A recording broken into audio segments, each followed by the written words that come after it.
أصدقائي، أنا اسمي دلير، أنا طالب في الصف الرابع في مجمع دياكو الأهلية. اليوم سأقوم بتزيين القلم. علينا أن نتعرف على الأدوات التي نحتاجها في هذه العملية. أولاً ورقة مستطيلة ملونة. ثانياً قلم رصاص. ثالثاً مقص. رابعاً شريط لاصق. في الخطوة الأولى أطوي الورقة من المنتصف بشكل جيد. في الخطوة الثانية أقص الورقة بخطوط متوازية.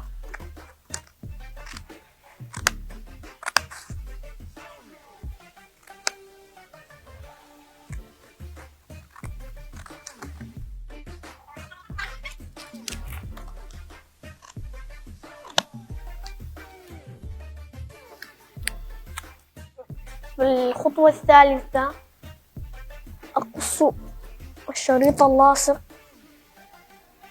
وأضعه على القلم. في الخطوة الرابعة ألف الورقة المقصوصة حول القلم.